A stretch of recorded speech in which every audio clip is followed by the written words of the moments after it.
Welcome to Our Village Circle, a podcast centered around authentic sharing, honest storytelling, and elevating the voices of parents and professionals alike to demystify the realities of new parenthood. We understand on a visceral level that with the joy of your new human also comes every other emotion under the sun. We want you to feel seen, heard, known, and held in this life-altering stage. We wholeheartedly believe that everyone's story has something powerful to offer others as they navigate their own journey. Hi, and welcome back. I'm your host, Jaylee Turner, and today we're going to meet Susie Lewis Kavinski, a mom of two and the command advocate for Parenthood and Pregnancy for the United States Navy Band in Washington, D.C. Today, Susie takes us through how the simple act of writing a paper for her Chief Indoctrination led to the construction of a lactation room within her command and grew into subsequent years of advocacy within the Navy for new parents. We also discuss the culture surrounding infant feeding, the culture surrounding new parenthood, the changes we've seen in the past 10 or so years, and the changes that we hope to see in the future. I hope you all enjoy this conversation as much as I did. Take a listen. Hi, Susie. Welcome to Our Village Circle. Thanks for coming on today. It's my pleasure. It's wonderful to be here. Tell me a little bit about yourself and your family. I am 44 years old. I am a soprano with the United States Navy Band in Washington, D.C. We are the premier band of the Navy, and so we do a lot of presidential support. I have two children. Abigail is 10 years old, and Evelyn is 8, almost 9 years old. And my husband, Jerry, is also a freelance musician and works as a church musician in town. And so that's the fam. Yeah, so you work as a singer for the Navy, but you've actually done a lot of advocacy work within the Navy for new parents. Tell us a little bit about that. It's pretty recent, actually. Our command just created a new position. I'm a command advocate for Parenthood and Pregnancy is the title. It's CAP. In the Navy, everything's an acronym. So I'm the CAP, CAPP. It sounds like you're the captain of the ship or something. I like it, right? I'm the CAP. So just within really the past year and a half, they created that position for me. We hadn't really been doing it, but it's really opened up a lot of new information for me to be able to advocate for parents and for pregnant women in the command. Also, one of our members adopted a child over the past couple years, and so that was an interesting thing to go through. That was not something I was, even thinking I would handle, but I was a little bit involved in that too. So that position is all throughout the Navy, and every month or so, I get to meet with the head of the Parenthood and Pregnancy CAPP team, and they work near the Pentagon, and then we meet with advocates from all over the Navy. So it's all different parts of our country, sometimes overseas. We are able to come together and just ask questions, relay information that's going on with our members in our command, and then brainstorm together solutions, which is great to have that support system. Yeah. And so remind me, how many years have you been in the Navy? I have been in for 16 years. Okay. It's so insane to me to say that number, but that's the truth. Okay, 16 years. And how long has this CAP position existed? It's just been the past year and a half in our command, but it's been going on for quite some time within the Navy. Okay. I think our command just started to recognize that this would be something that's important to have. We have all these collateral duties within our command, and we run it ourselves. All the musicians run it with a couple of civilians that help out with like IT and stuff like that. But I think that I got this position because when I was going through Chief Indoctrination, Part of our assignments were to show our leadership skills and show what we would do as a chief. And we were asked to write what's called a point paper. And the assignment is figure out something that you would change in our command, figure out what that would be and how you would find a solution. And so I wrote this detailed point paper about the fact that the women in our command have been forced to pump breast milk in the locker room behind a shower curtain that I brought in actually when I was pumping milk on these pretty filthy, dirty chairs between two sets of lockers. And I pointed out all of the issues, from the fact that we would have to put our pumped breast milk into the common fridge where people would be opening and closing the door all the time, and the temperature variation would happen. Sometimes milk would get spilled because people are rummaging through getting their lunches out. And so I pointed out all of these deficiencies in our command, that we didn't have the standard of a room that's separate with running water, all of the standard procedures for what legally we should have. And part of my solution was temporarily using this Wanger practice room that hadn't been used. Actually, NCIS had given it to us. They used that as an interrogation room at one point. So it was just in the back of our building somewhere. And I said, for the time being, we can make this a private room. I knew that they had started thinking about plans for actually building a lactation room for the band. And I said, in the meantime, let's close this off. Let's make this private. This can be outfitted with hypoallergenic chairs and a table and a dedicated refrigerator. And so that went all the way up to our captain, and people thought this is actually a really good idea. And so after I became a chief in the Navy, they said, you know what, we're going to do this. We're going to take your suggestion and actually make it happen. And so that was a pretty amazing thing to come from really what was just an exercise in my training to something that actually happened and benefited women and will benefit women in the Navy band for all the years to come. Yeah, that's amazing.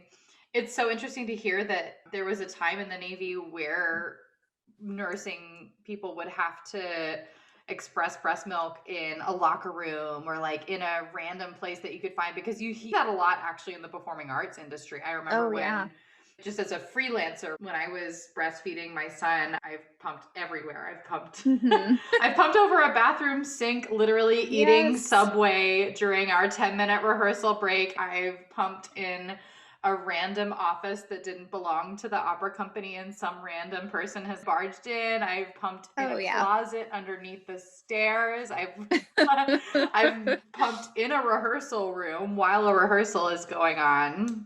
In front of men, women, everyone.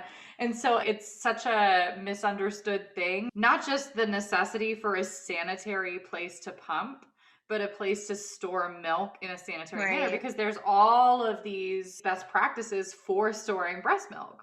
Exactly. Yeah. Not only that, but also just, I don't know if you experienced this when you were breastfeeding, but there's a lack of understanding. And of course, I didn't know this before I was breastfeeding either, but there's just a lack of understanding about how boobs work and how the timeline of pumping works. There's this misconception that it's just, why couldn't you pump this milk before this meeting? And it's so hard to explain, especially to like male bosses who maybe are not married. It'd be like, actually, do I have to educate you on how boobs work? I know. I had two males who did not have children, who were my leaders in my group in particular. And I had to explain it to them. Let me tell you how boobs work here. Imagine you really have to pee, like you have to go to the bathroom. And you're told, oh, you have to wait a couple hours before you can go pee. That was the thing that I told them to explain. I can't just stop having to lactate and schedule it according to your schedule. You have to let me take this break, or else there's going to be an accident. We're going to have leakage problems.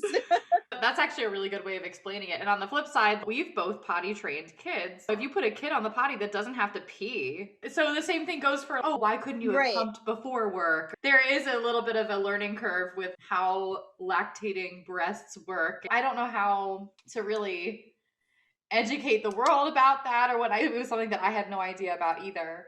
There's still such a stigma about women taking their breasts out to feed their babies in public. And there's been recently a commercial. Have you seen the commercial that's come out, like showing women?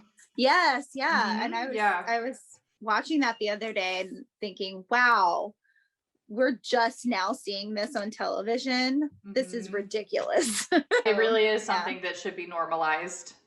Yeah. So anyway, because of all of that, I think the command leadership, recognized that I have this penchant for, women's rights and for trying to do what's right for mothers, because it is such a difficult thing to bring a baby into the world and then it be expected to go back to being perfect and having everything put together exactly. When you're a first-time mom, you're just learning so much about how to even take care of yourself while taking care of this infant that's always changing, and schedules and lack of sleep. And so I was always very vocal about what I thought was right.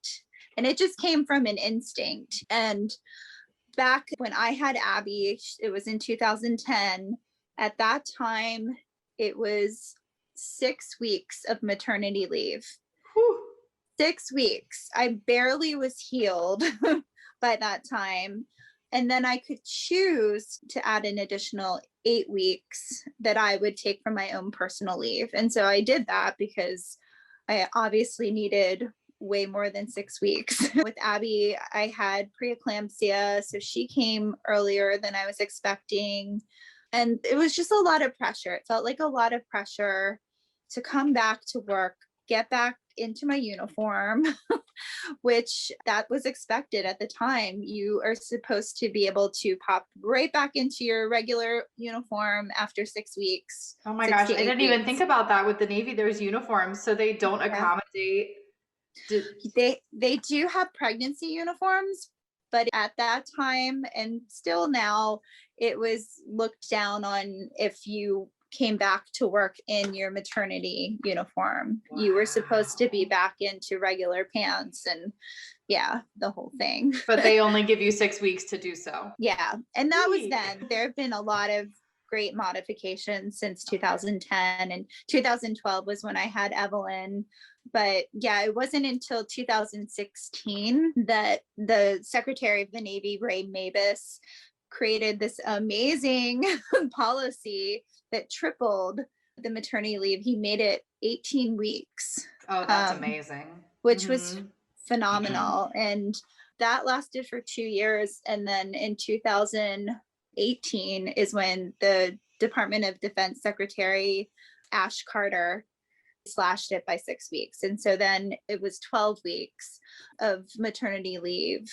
And that's the policy that is still in place now. So what about dads? Is there anything for dads when they have a kid? And they had called it paternity leave for a long time, but now it's being called secondary caregiver to make it more inclusive, which I think is great. It had been 10 days of consecutive leave, and they could choose when they would take that leave as long as it was within the first year of the birth. And now it's been expanded to 14 days. Okay. And also there's this 12-week policy for primary caregiver leave. You can choose which parent is the primary caregiver. If they're both in the Navy, I think that's nice as well, because it gives a little more flexibility. Yeah, that's great. So when you had your first baby and you were working in the Navy, what was your experience like? I would say it was really stressful. I had a lot of problems with latch for Abby, and I had a difficult time actually just producing milk. And I was very set on, I wanted to breastfeed. I didn't have the birth experience with her that I thought I would have, I had to be induced for that labor, and it was really uncomfortable and stressful. And I really wanted to control the breastfeeding aspect of it. And there were times where we had to syringe feed her. I would have to pump in between feedings. It was exhausting. When I finally returned to work, I realized that it would be just slightly over 6 months by the time I would have to go on tour. And tour is 3.5 weeks of time away. And I started talking to my doctor about my concerns. I was not prepared to stop breastfeeding her at that time. And so I basically had to get lactation consultants and doctors to write letters to my command on my behalf to see if I could be left behind for a tour. And it was a big battle, and it caused a lot of strain. At the time, my leader of the unit that I'm in was a female, and I thought, oh, she'll just be on my side, it'll be fine. But that wasn't the case. They have a mission, and I was part of that mission. And the battle continued. Finally, I was given approval by our captain at the time, and with a little caveat that if something goes wrong and we need you to come, you're going to have to come. But it worked out, and it was great. I was able to stay home and breastfeed Abby. But then I had a not as great experience when I had Evelyn in 2012. I think I burned through some of my cred and or at least their frustration level with my not demands. It was a request, my request. When I had Evelyn in 2012, it was the same 6-week policy plus 8 weeks for plus 2 of your own leave for the 8 weeks. And at that time, I realized Evelyn was going to be 8 weeks old by the time we had our next trip, which was to sing with the Boston Pops for 4th of July. So I did not get my request to be left off of that trip approved. So I ended up having to take Evelyn with me when she was 8 weeks old to Boston, fly with her and the whole family. And that was really tough. Yeah, I can imagine. What did that look like? They were accommodating in that I was able to get my own kind of suite where the girls had their own room and Jerry and I had a separate room. I had a really rolling schedule where I was away from her a lot. And so at one point I had to pump on a ship in this small office and everything felt awkward because I don't like confrontation. I don't like being the person who has to ask for special privileges, but I had to pump for her while I was away. And so Jerry was able to stay back and take care of the kids in the hotel. Abby was 2 years old at the time. And so it was a lot on the family, but we did it and we were stronger for it.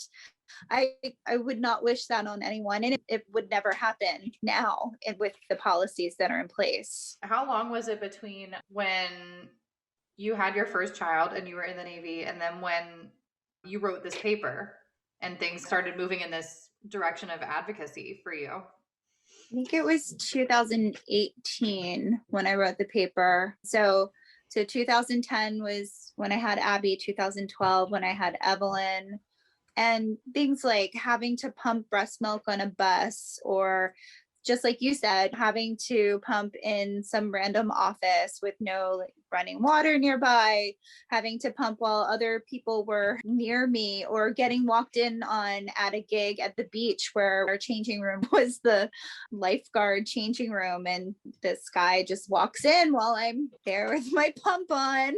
Yeah, I've definitely been on the receiving end of that a couple times. But now really travel is restricted for mothers the first year. So it's 12 months before they have to travel. So anyone who has a baby doesn't have that pressure of having to leave their baby, because really that would have ended my nursing relationship. Yeah, you're right. It probably would have. Yeah. And even though Evelyn was 8 months old when I went on tour, I ended up pumping breast milk and freezing it in a freezer at a hotel and then shipping it overnight with FedEx for the entire 3.5 weeks of tour. And Wow. that was a huge burden It's and expensive, isn't it? expensive. Yeah, Yeah. very Wow. expensive. But I was that committed or stubborn or whatever you want to call it. I know. Yeah. Wow. So I guess a lot has changed then since you had your first baby in the Yes. Navy. And Yeah. obviously, this experience impacted you so much that when it came time to do your essay, this is what you chose to write about. Yeah. And Yeah. I imagine this is going to your higher ups and everything. And it is a very bold thing to advocate for yourself in this way. Like, what did you go through in the process of making this paper? I wanted to make sure that I had the legal stuff correct. So I did a bunch of research. I found several articles. Also, I'm going to forget the name, but I think it's called MamaVa. There are these pods. I had seen one at an airport. So I did research on how much it costs to purchase one of those.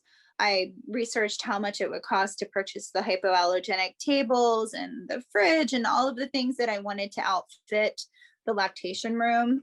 And I really wanted to present not a whiny perspective, but really we have a duty to take care of our members who choose to be mothers, and this is the law. This should be provided.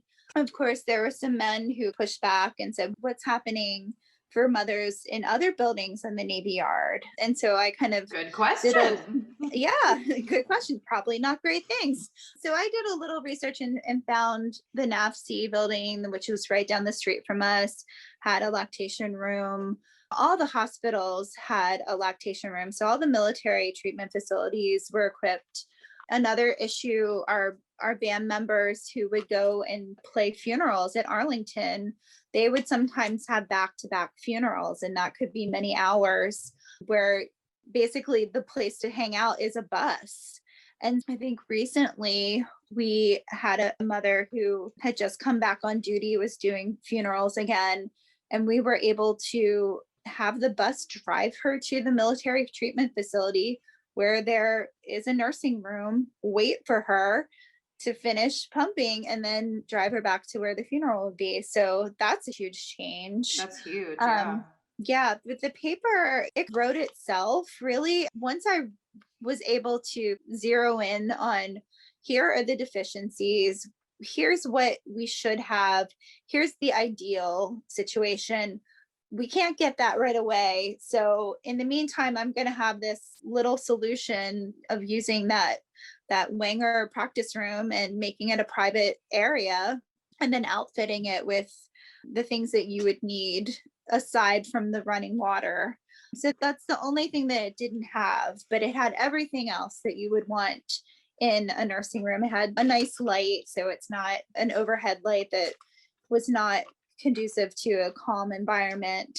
I really wanted to make it comfortable for the women that were nursing. And that whole time that we had that, and the other room was being built in the locker room, we had 2 women that were utilizing it for the full time. So it was needed, and it will continue to be needed. And so when you wrote this paper, did you ever think that it would morph into something that became tangible? I was really hopeful, because I recognized after the fact, people were coming up to me. I had to defend the paper, which was a really stressful part of my training to be a chief.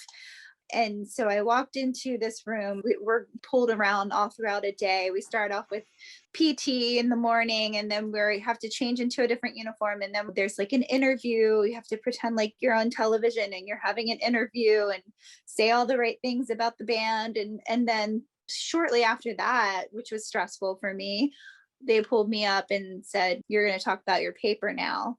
And I walked into the room, and it was just probably 30 or 40 people in the room. So all eyeballs on me.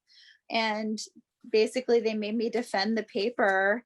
And I think I did a really good job. I showed how passionate I was about this issue.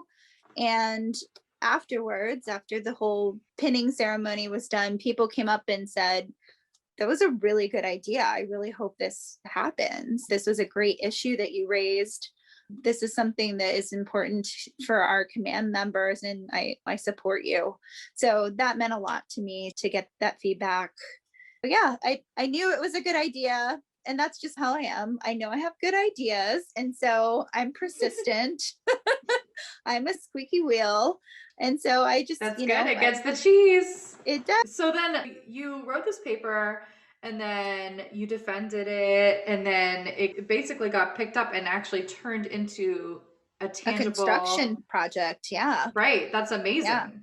Yeah. So then how did that transition into you being, what did you call it? The CAPP. Yeah. Command Advocate for Parenthood and Pregnancy. And you mentioned that was a thing, that it was like across the Navy board. Is it just across across Navy musician no, it's the commands entire or Navy. the entire Navy? The entire Navy has this duty to the sailors. It became a job that was offered to me in conjunction with another role that I play for the Navy, which is the Exceptional Family Member Program, which is another DoD-wide policy to protect dependents in getting the type of care that they need. If they have, for instance, Abby has ADHD, and so she qualifies for this Exceptional Family Member Program.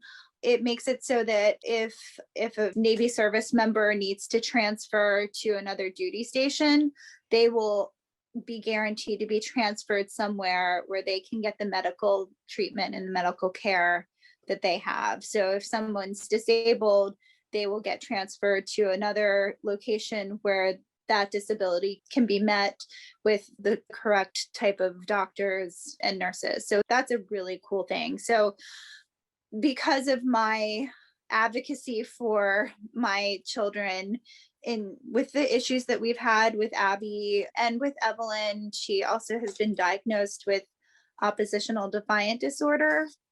And so we've been in therapy since Abby was 5. And thank God. Yeah. Because you don't come into this world of parenting knowing how to deal with these issues. So we've learned a lot. We've struggled a lot. We struggle every day still, but we have therapy every week. And my command had to become aware of this because I had a little bit of a meltdown and needed some extra therapy for myself. It had been a buildup of years and years of just really feeling hopeless. And so now that I'm part of the Exceptional Family Member Program, I'm able to communicate directly about when we have therapy, when we have psychiatry appointments, and just keep them in the loop so that they can support me. I can get that time off to attend those appointments, which are so important for us to continue to function as a family.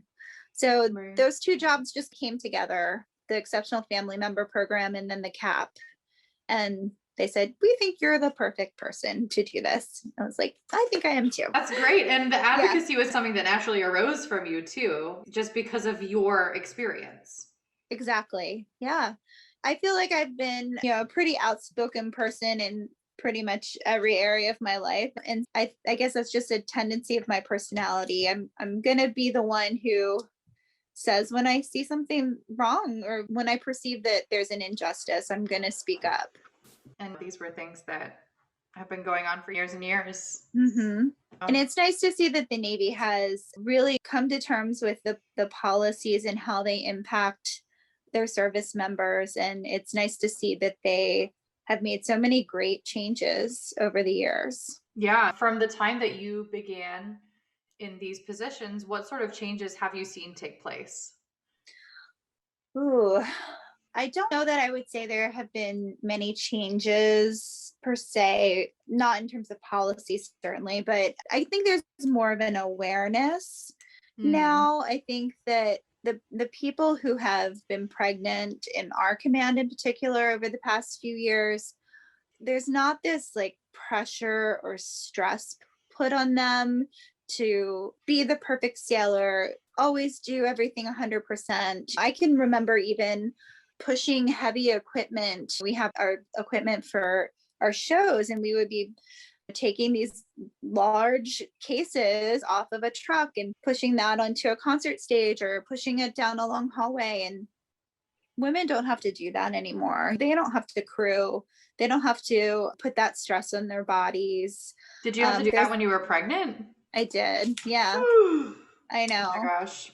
I threw know. out my hip pushing a dresser the other day. And I'm 25 weeks pregnant, and I can't even imagine. No, yeah. And they're, extremely heavy. And then you'd push it up an incline. And I was just doing it because that's what you do. Right. Of course, towards the end of my pregnancy, I wasn't doing as much of that. That was potentially dangerous. Yeah. So that sort of thing does not happen anymore. There's more of a consideration for pumping schedules. For instance, just even asking the question, how can you accommodate? We never got a special accommodation when I would have to pump at the White House, but the past couple years, I was able to advocate for one of our members who is nursing and let them know, hey, we've got this nursing mom. We're going to need a space for her. She's going to need to be able to pump during our time here because we'll be there for hours and hours at a time. And they were accommodating. So even that, I think, is wonderful to see that we've got people really taking notice, realizing what the needs are, and then addressing it. Good. That should be something that's commonplace in the workplace. And unfortunately, it's still not. And I was surprised a little bit by that when I had my baby, how much I found myself feeling like I was a burden for needing to pump. Oh, 100%. Even in the places that were accommodating of it. I felt so self-conscious about it. Shame. Like, there's shame. There's a shame about it. It's like, yeah. Oh, I'm so sorry. I have to pump. Can I have a break? Or can I feel like, where can I go to pump? And I don't think any new parent should have to feel that way, but it's pervasive in our culture and so internalized. Yes. And we never want to be a burden to others. We, especially as women, have been trained to accommodate others and take care of others. And then when we become the burden, that feels shameful. That feels like I've let you down. I'm a burden to you. Now I have to somehow make that up. I think I felt that way a lot. Yeah. And it's so funny because I would never feel that way about another person who had to pump. Even before I had my baby, I always admired the women who were just like, I have to pump breast milk. And I was like, that's amazing. Like, you're making baby food with your body and you're able to just get it into a bottle and take it home to your baby. That's so cool. And then when suddenly the tables were turned and I was the one having to do it, I just felt so it was really surprising to me. And I'm so glad that it is something that is becoming more normalized and that you are a part of that effort to really make it a normal, commonplace thing. Yeah, it's great to be able to see the changes over the years. And part of me thinks, oh, I should have another baby so I can take it. So you can reap those benefits. But then I'm also, no, I'm not going to go there. In an ideal world, what changes would you like to continue to see in the military as it relates to new parents? Certainly the burden of childcare costs, that is something that we actually get subsidized a bit. It's still so incredibly expensive, though, to send your child to a daycare. I would love to see everywhere that we have more of a subsidized system. I think that there could be some changes with regards to that. I think in terms of normalizing the standard of care for women in the military, in terms of the time that they need for the appointments, that still is something that we're having to fight about. I think that there's been a lot of changes for the better. The maternity uniforms are actually much more flattering now, which has been great. I think just normalizing what it is to be a mother, to be a new mother the understanding of how hard it is on our bodies, and maybe allowing a little more flexibility in terms of scheduling. I think that would be wonderful going forward. Yeah. Yeah. And then what about it with society as a whole? What sort of Oof. changes would you like to see from society and how it relates to new parents? I think just people being comfortable with the fact that if a baby is crying and hungry and you are sitting on the side of a street, you're going to take your boob out and feed your baby, and that's okay. Right. You're going to not have to cover everything up when you're already hot and you've got this baby like smushed up against you. It's just, what, come on. Like at this point in our history, we don't need to be, hiding. This is a beautiful thing. Yeah. And why should we feel, again, like we're burdening other people, like we're making them uncomfortable? I can very clearly remember this same thing happening to me. We were trying to go out and have an outing, and Abby was really young, probably 2 months old, and she was starving. And so I had to breastfeed her, and I was hiding in the back of my car with a blanket over me and sweating to death. Like it was so uncomfortable. And I felt so much shame just covering up.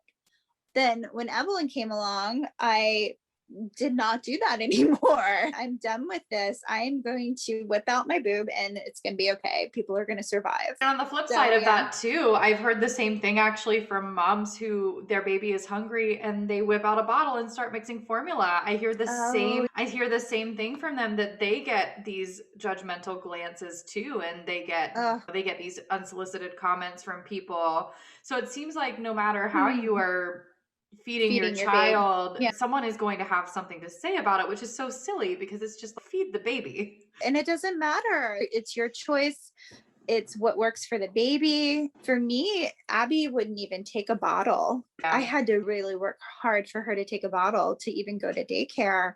And so that was stressful. And here are all the sacrifices that mothers make. And on top of it, you're getting judged for how you feed your baby. No, thank you. Sorry. Yeah. We're going to we're going to cancel culture all those judgers, right?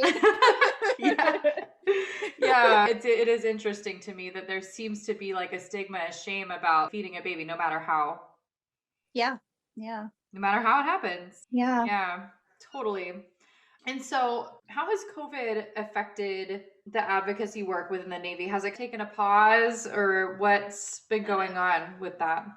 The meetings are still happening every month. We did have a little bit of time off. And of course, parents are struggling with having their children home all the time and not having the social norms of school. And some people are not even sending their children to school. They're doing homeschooling for the first time. So those meetings are still happening. And for me personally, my work has taken a little bit of a backseat just because we're not together as a full group anymore. We meet occasionally for projects and it's very limited. I actually have a pregnant servicewoman in my ensemble right now, and I didn't even find out she was pregnant until she was about 18 weeks along. So I was able to send her all of these resources, and she actually alerted me to a new mom program that's offered through the hospital, which is great. And they set you up with other mothers that are going to have their babies around the same time, which is so wonderful. I would have loved to have something like that. So those relationships can continue after you have your children. Oh my gosh, I'm still friends with the women who I met at the hospital shortly after having George. That's wonderful. Yeah, I'm really happy for her. In terms of my being able to support her, I think more of that work will come when we're back together and in person and back to more of a normal schedule whenever that happens.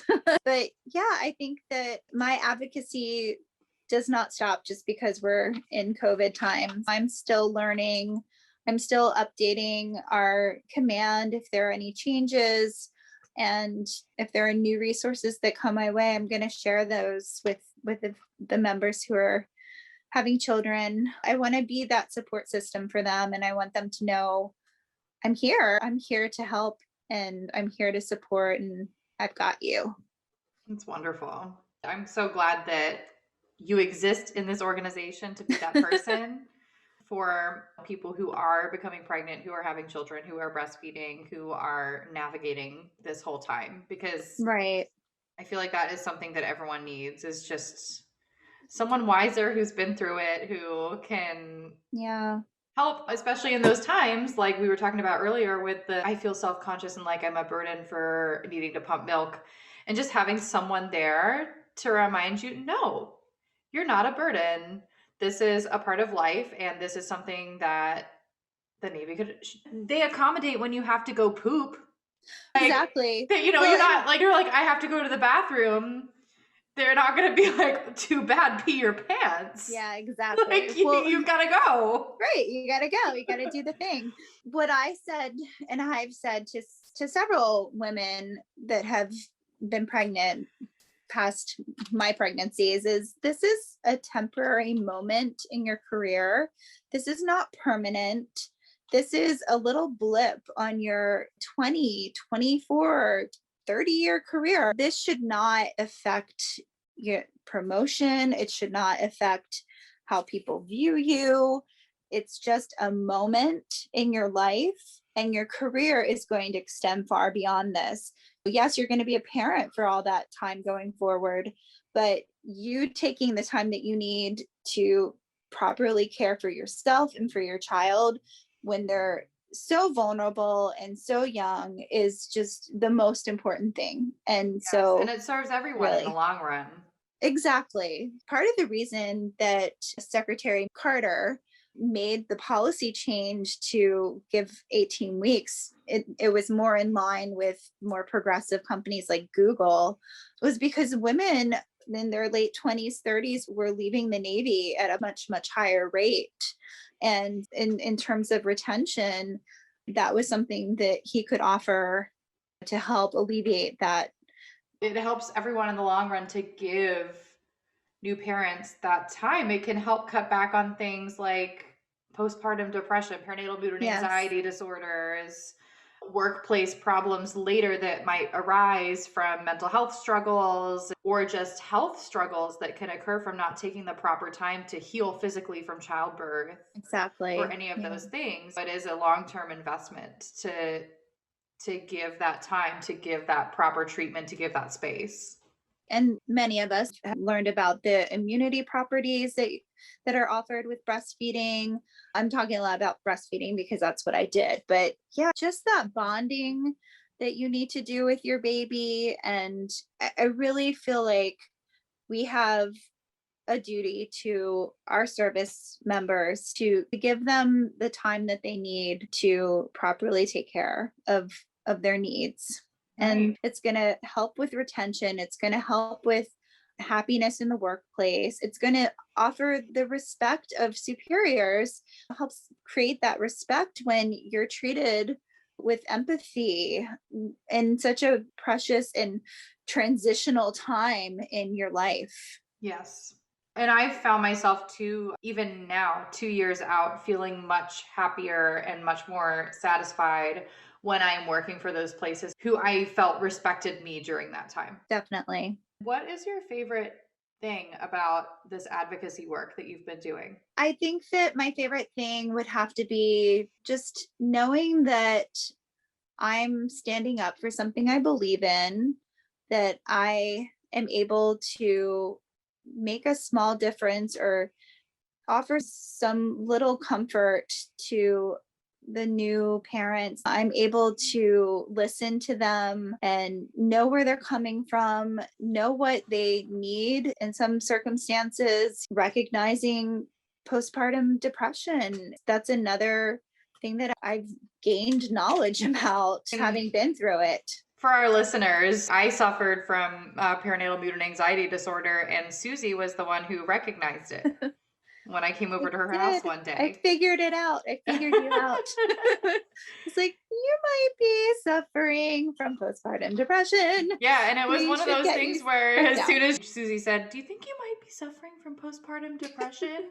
And I was like, "Yeah, but everyone's depressed." And Susie was like, Oh, "Jaylee, we need mm-mm. to have a talk." Yeah, that was a very eye-opening moment for you, I think. And then you were able to seek help and get the help that you needed. And that is Yeah. so important. And I think it just goes back to women feeling like they don't want to burden others or don't want to be the center of attention. I think that's got to stop in society. We really need Yes. to support and recognize how challenging becoming a parent can be.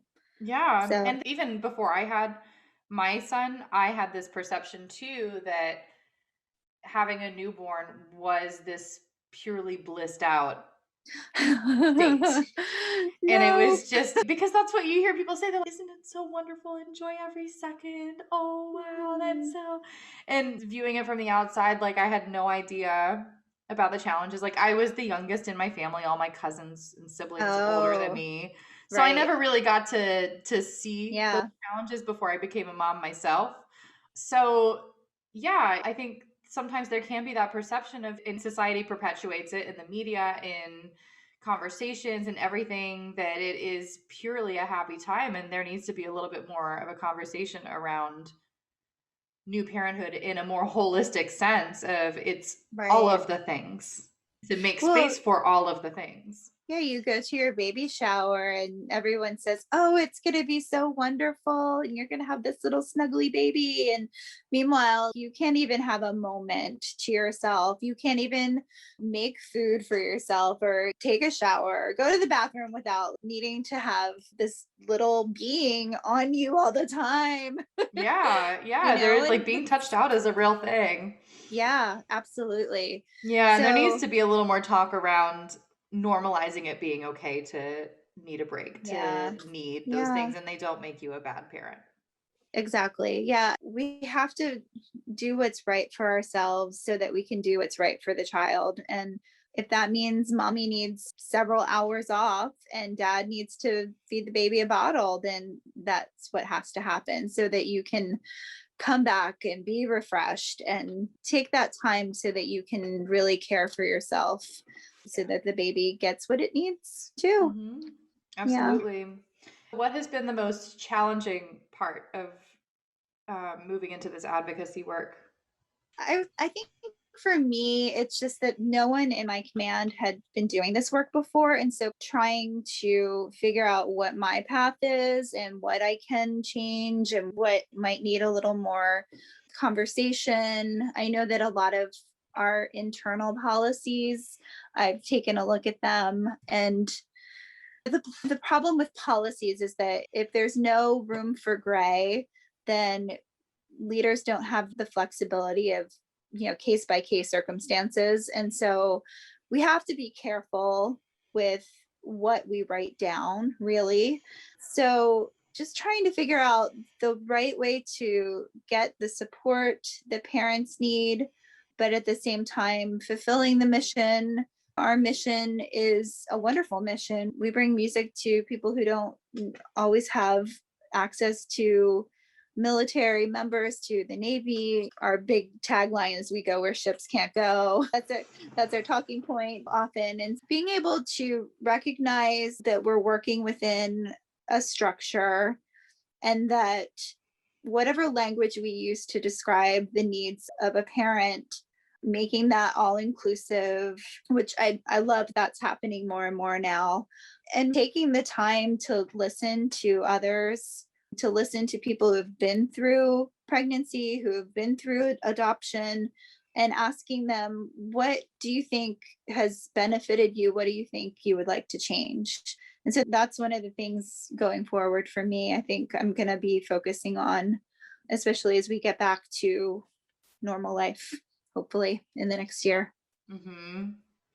Yeah, there's been a big push for encompassing all of what parenthood looks like, and I'm Mm-hmm. glad that definition is becoming broader among Yes. like mainstream culture. I just interviewed someone last week who adopted her child, And she spoke to me Yeah. about her journey through all of that. And I knew next to nothing about Yeah. adoption before having her on.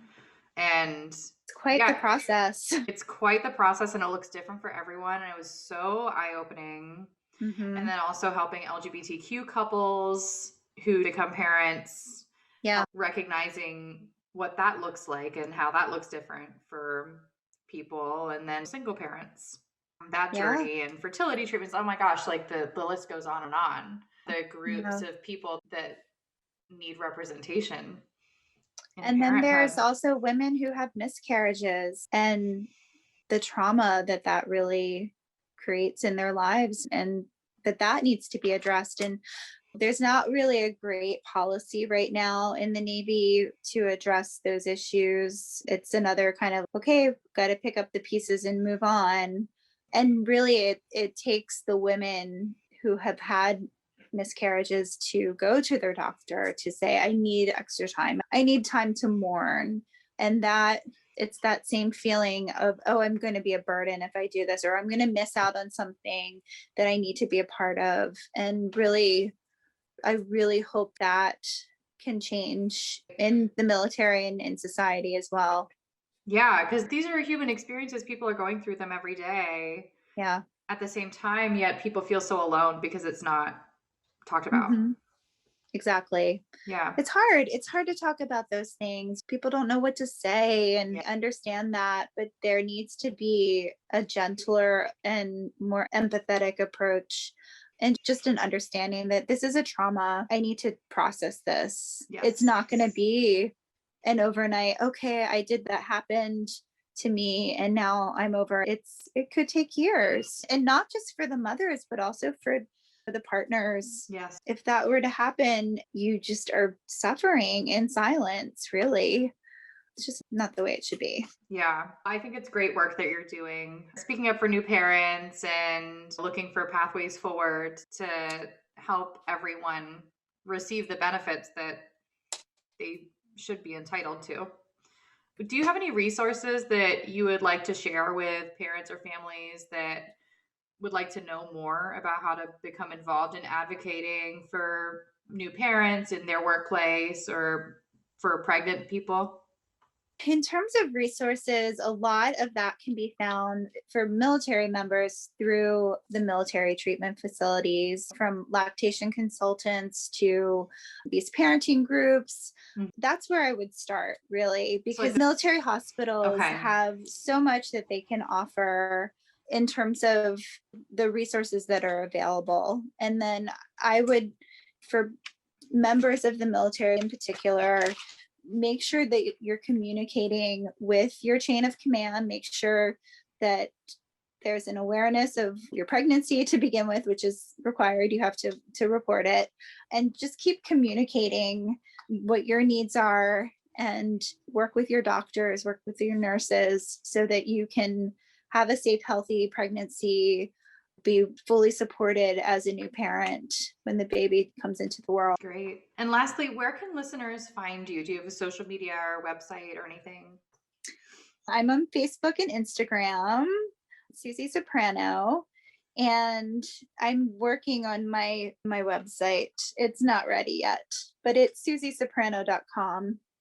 It's going to get there. That's my goal this year. Yes. All right. I'll link all of those things in the show notes too. Okay. Awesome. Yeah. Thank you so much for coming on. I appreciate talking to you about this and learning more about it. And I'm sure our listeners will benefit too. I'm so glad that I was able to do this. And this was a lot of fun too. Thank you so much to Susie for coming on today. You can find the links to the resources that she shared, as well as her Instagram, Facebook, and website in our show notes. Next episode, part 1 of a 3-part series. It's going to be a little different. It's actually going to be just me. I will share with you my pregnancy journey with my first son. I'll talk about the care that I received over the course of my pregnancy and how it prompted me to make a late pregnancy switch from an OB to a midwife practice at 33 weeks. right before I developed gestational hypertension, which unexpectedly led to an early term induction of labor. If you like what you're hearing, feel free to follow, like, and share this podcast with anyone you feel may benefit. We're on Instagram and Facebook at Our Village Circle, and our website is www.ourvillagecircle.com. Until next time, bye-bye.